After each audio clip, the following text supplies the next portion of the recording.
Step-by-step tutorial on how to do a basic bouncing ball animation in Maya 2017. Right now we have a new scene here. So we'll straightly go to create polygon primitives and add sphere. So this sphere will be our bouncing ball.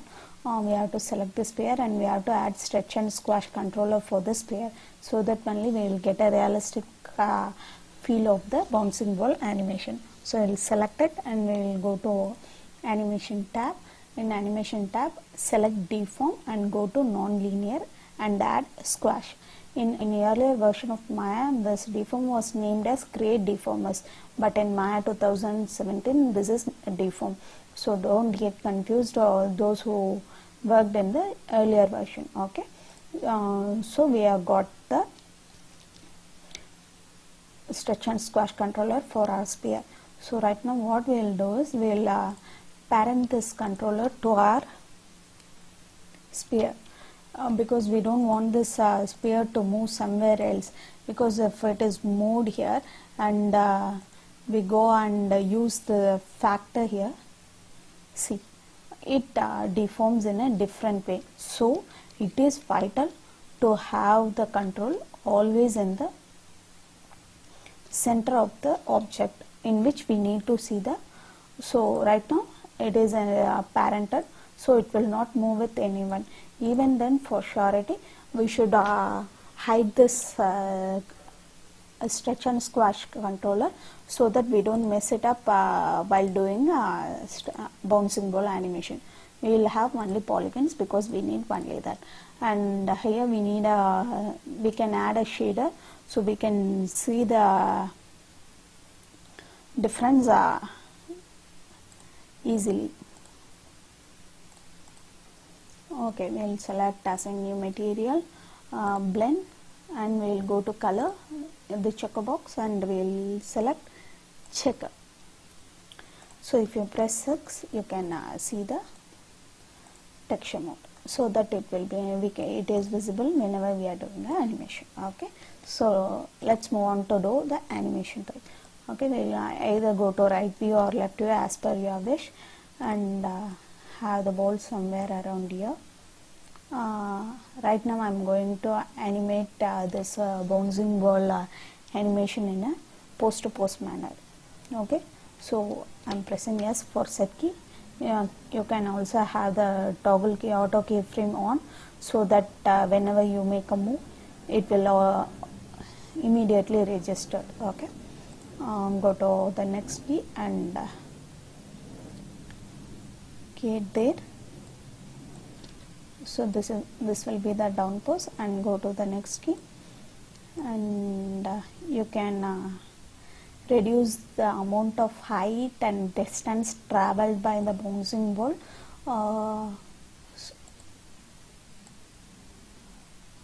See, as you can see, this is going a lot more higher than expected. See, if you are coming from 1 to 7, this is covering a longer distance, whereas in 7 to 13 it is going, the distance is correct, but it is going a little bit high, so we can reduce the height.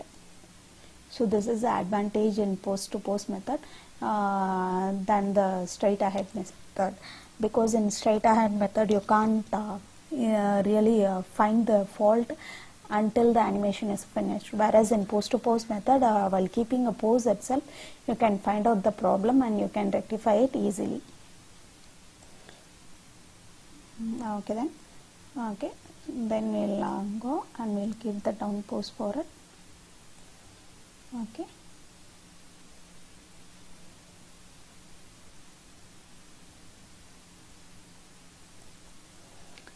actually what happened is, even it is not this is not actually compensating the distance traveled from 1 to 7 to the distance traveled from 7 to 90. So what we have to do is we have to reduce the Z itself. For reducing, you can either go to each key and reduce it manually, or you can use the graph editor. As you can see, the distance from 1 to 7 is longer, whereas 7 to 19 is very smaller when compared to 1 to 7. So you can select this 3 key and pull it little bit down so that the problem will be sorted out.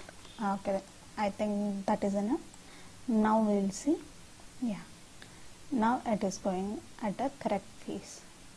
Even we can add a little bit more. Okay then. Okay, now we need to add the second pose. The advantage of doing it in a left view or right view is that you don't get to make a mistake with the axis. So if it is your first try, I would suggest that you go either with left or right view so that you can do clearly, and once you mastered it well in the left or right view, you can go to a perspective view and add your creativity and imagination to your extreme level. Okay, and then we have to add the down key for it. Okay, as you can see here, the Z position is longer, so for that we can go and see and we can get it down. Once most of the animators really doesn't want to touch their elements directly, so they'll use graph editor most of the time, so that they can adjust the animation perfectly without disturbing the elements or element. Okay,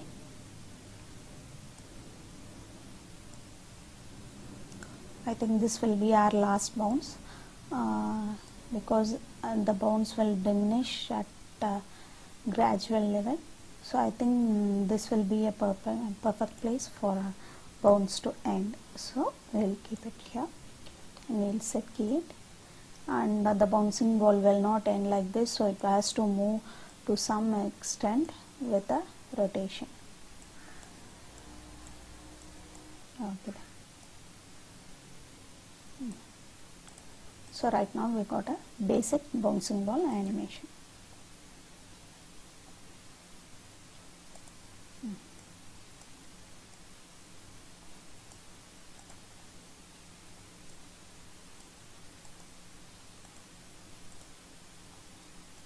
Okay, so I will keep our time slider to 54.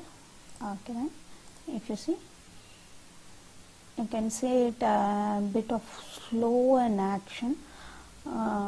So to check it correctly, we will take a play blast.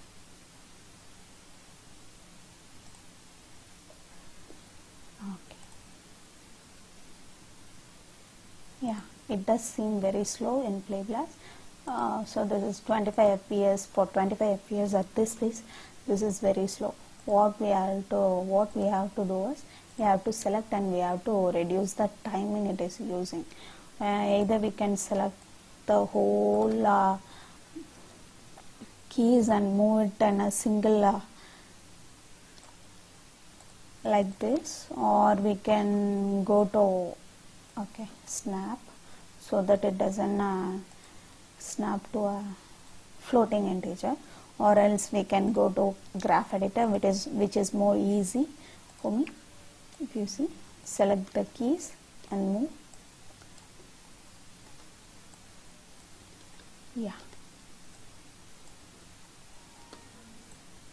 now it will be easy. Okay, then for safety, we will select everything and we will put snap so that it doesn't stick to a 10 frames. Okay, that will come around a half second. Okay, now we can play and see. Now we can see the speed of the ball at first, and it is slowing down gradually, and it is rotating and exiting the scene. Okay, well and good for the first preparation. Okay, then what we will do is we will check whether this is coming in arc. No, this is not coming in arc, so we need to add a in between. For animation, arc and circle is very important because that gives a reality to a much more level. So we'll change the path a little bit and add it and add a rotation.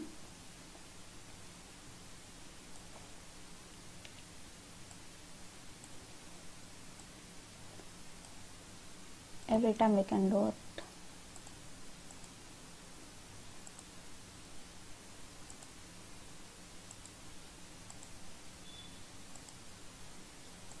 Okay, we don't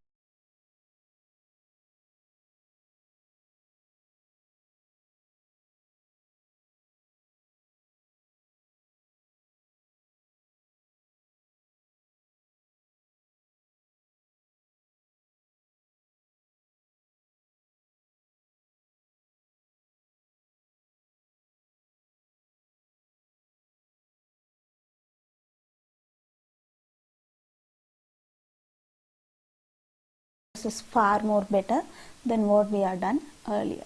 Okay then.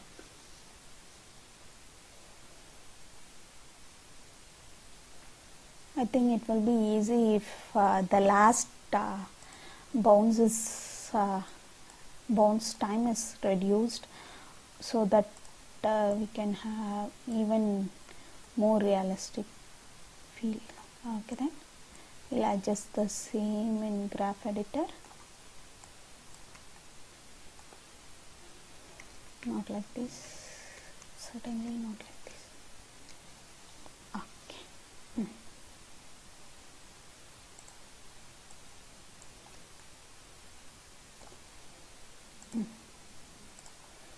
Once again we'll play and we'll see.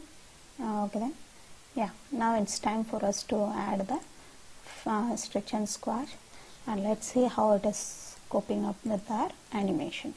We'll go squash and we'll add factor. So here we will add a stretch.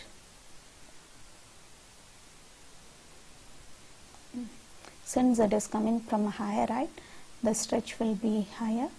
Here we don't need a stretched, so it will be 0, but we need it to be squashed. So it will be squashed here,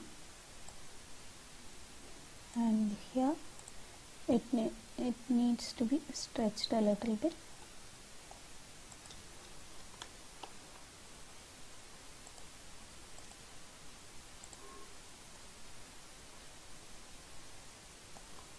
But not like the previous one, because the stretch will reduce gradually like the bounce.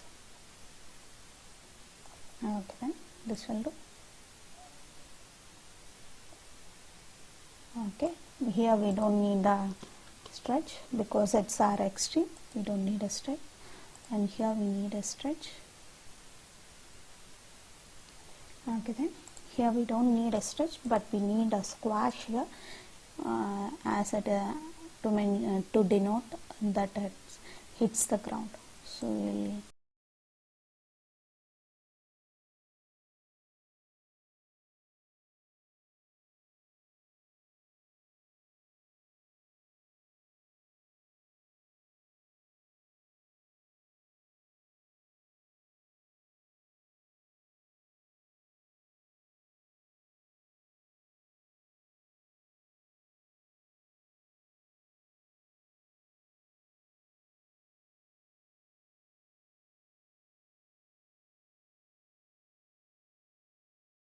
now, as you can see, now we got a basic animation for our bouncing ball.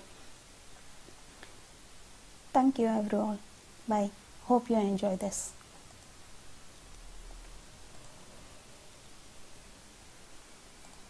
It's necessary for our bouncing ball. Though it is looking nice, it still needs to be back done, which is to clean the graph, so that whenever it hits the ground, it hits the ground in an orderly fashion, not like this. Definitely a supervisor or anyone who is seeing this animation will not approve it as because we need a in between there. What we'll do is we have to clean the graph, then we'll see. Press F, so nothing is here, so press F will get all.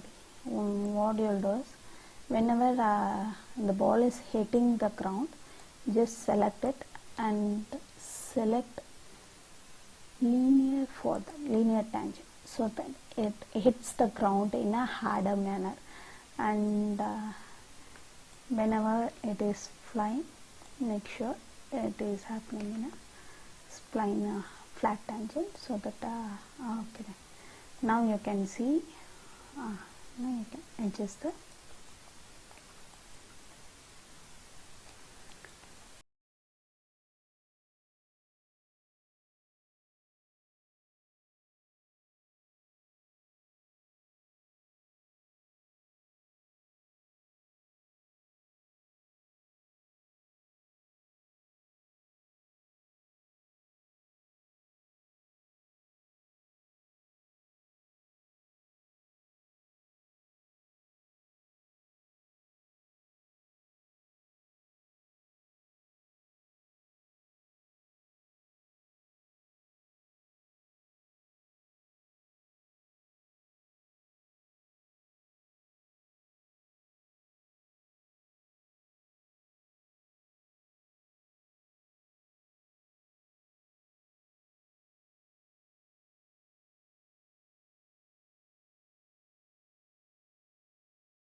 see. Okay, the factor should be here, and here it should be normal, and okay, yeah, now the timing problem is resolved. Okay, let's see.